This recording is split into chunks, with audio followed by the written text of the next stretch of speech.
religious. No is found in our religious instructions.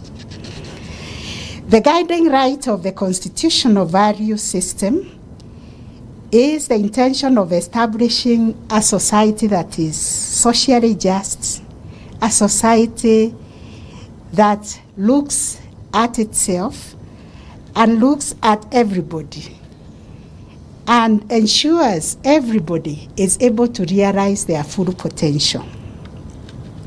The constitutional goal of creating a just social order will only be realized when all of our citizens, including those of us in the legal profession, embrace the required ways of conduct which is required of us in the society. And I've heard you being advised not only to pursue your legal career without looking at the society. And Mr. Wanjara was emphatic that we need to give back to the society. We need to sign to the pro bono register to be called upon to represent the less privileged.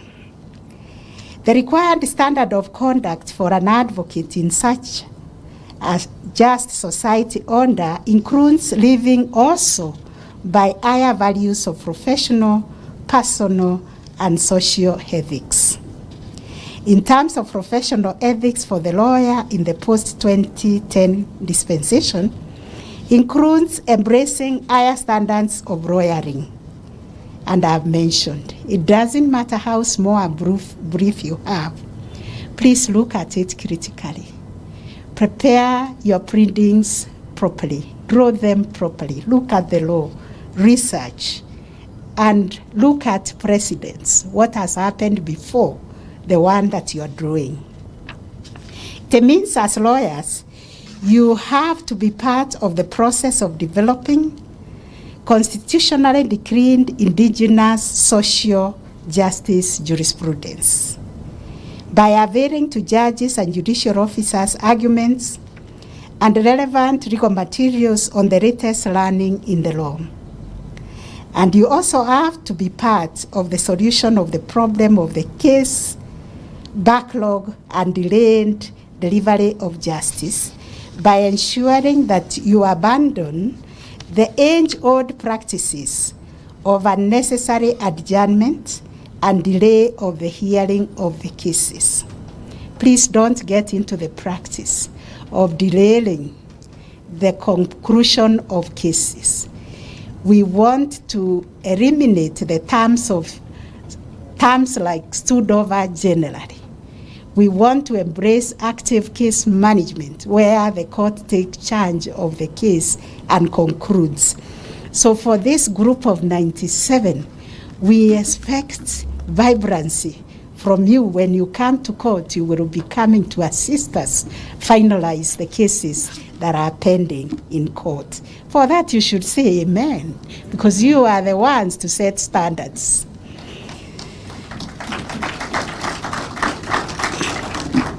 In addition, you must embrace the constitutionally envisaged shifts to focusing on the merit of cases rather than unnecessary interlocutory and technical applications that has contributed to the delay in the resolution of cases. You should embrace also, and I've heard the other speakers talk about, the multi-door approach to delivery of justice. We are trying to empower our society to focus on social justice, to access to justice by letting Kenyans know they bear agency for themselves to resolve even problems that they encounter. They are also problem solvers. So we use these multi-door approaches, utilize the small claims courts that we hope to cascade to every jurisdiction. We also embrace alternative systems of justice and alternative dispute resolution in addressing social grievances. When people encounter problems, they can solve those problems through those multi-door approaches. And coming to court can also be a matter of last resort when we have tried those alternative means of solving problems. So as you come to the profession, you have the choices to make, to join the bar, to join the bench, and to join these other multiple systems that we have of resolving disputes. Allow me to say something about personal ethics. There are two concerns that a successful advocate ought to bear in mind in this dispensation. The first one is civility in your interaction with members of the bench and colleagues in the bar. And I thank the representative of the Attorney General for speaking to this, because allow me to call you my children, my daughters, my sons, because indeed you are. You are actually the angel of my children. It doesn't cost you anything to be humble and to be civil, but it costs you everything to be uncivil to one another, because it costs you anger, and it costs the other person anger, hatred, and we don't have to do that. The concern here is that whilst robust engagement expressing a different opinion and point of view is encouraged and should be embraced, we should always disagree with respect. The second concern related to personal ethics is about ethics in your financial dealings. This is a big teaching we have to engage in, especially in the legal profession. Because money is important, but you will come to realize when you get to my age that it doesn't mean much, as long as you can be able to get your daily requirements, send your children to school. The rest of the excesses do not mean much, because they may not bring you peace and tranquility that you need to thrive in life. Unfortunately, we have had cases in the past that involve unethical advocates who deprive clients of the proceeds from the conveyance that they undertake for the clients, or litigation briefs say somebody has been involved in a personal injury claim, and they have never received their proceeds from the decree of the court. Such unethical conduct goes against the ethic of what we call in Kenya utu. In Kemeru we call it omuntu, that underlies our constitutional order. I hope yours will be the generation of lawyers that puts a stop to church practices, and no one from this group of 97 of advocates will be struck off the roll of advocates that you have joined today due to such acts of professional misconduct. This is indeed my prayer, that none of you will meet such a misadventure in your practice. Lastly, in terms of social ethics, a successful advocate ought to contribute socially beneficial services to the society. And there is a lot you can do. You can plug in many ways. There is so much to be done, more than the doers we can find. I participate as a champion and defender of children's rights. And I can assure you, in that area, in the communities that you live, your nyumba kumi, there is always a need for a child to be held their hand, for a teenager to be talked to, for the youth to be spoken to be encouraged, to be mentored. There is always something for us to do for this society to pull another one. Therefore, a successful advocate is expected to play a role in furthering our constitutional goals of social inclusion and access to justice. Because in the same communities, you'll also find people who are in dire need of legal advice. And you can organize yourselves as the law class of 2001 admission in September 13th to form a group that can give legal aid. And we will come out to support you. There is so much you can do. Following from this, I urge you to be ready to go the extra mile to ensure that the vulnerable in our society, for example, also the victims of gender-based violence, every time we turn our papers or we listen to radio or TV, we are bound by the number of children, vulnerable people who are victims of violence.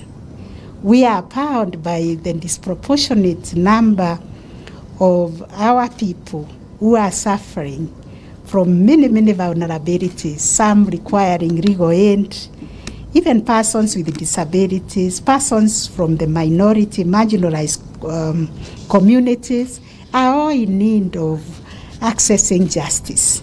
And we are there to plug in and support them. In effect, my message is that while attainment of professional eminence and financial success in itself is noble and should not be thwarted, such success devoid of ethical conduct is hollow aspiration.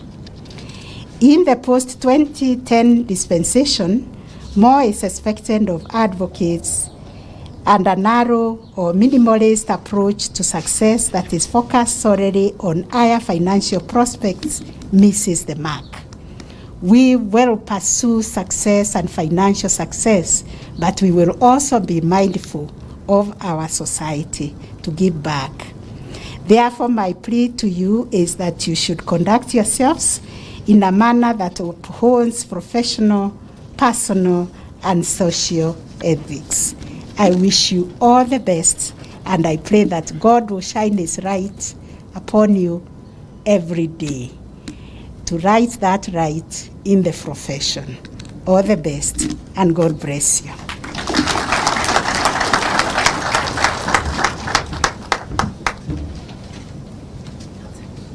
Thank you, Chief Justice. You may be seated shortly. That we've come to the end of our formal session. I told you it will not be long. I promised you that. And I want to thank the entire bench, led by the Honorable the Chief Justice, for this occasion. I also want to thank the team that worked on the documents from the Office of the Chief Registrar and the entire admissions office. Honorable Sharon Mayuli, Honorable Joseph Were, and team. My name is Moses Wanjala. Congratulations to you too. Now, I know that we have one more item on the program, that is for the photo session. And due to the circumstances that we are in now, previously it has been cancelled. Previously we have scaled down to smaller groups, but that is a decision for the Chief Justice, whether she will. We'll do it smaller groups. Okay. So you are lucky. I know you are firstborn, so she will take photos in smaller groups. I think we can even do groups of 10 because we are only 97. We do take the photos by the stairs. So in that case, then I'll ask.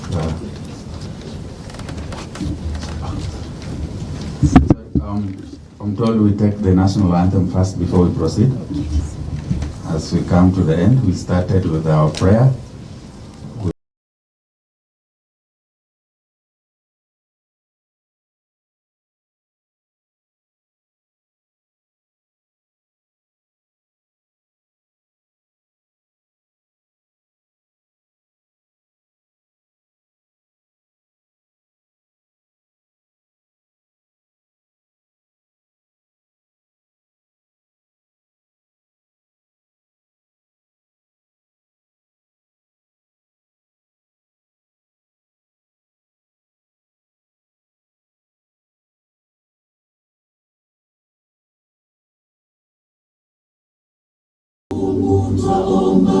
ilinde Jumuiya Afrika Mashariki, tuwezeshe kuishi kwa amani, tutimize na malengo yetu.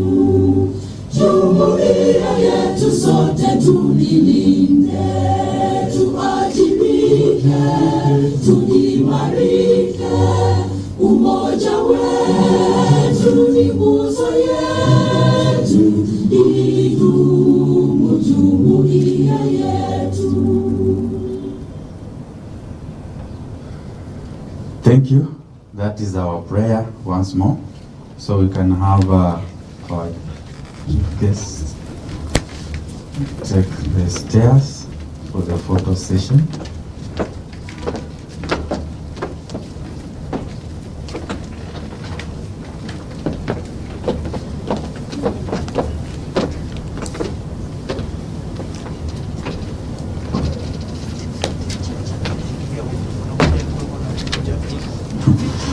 Okay, 15, 1 to 20, and ensure that you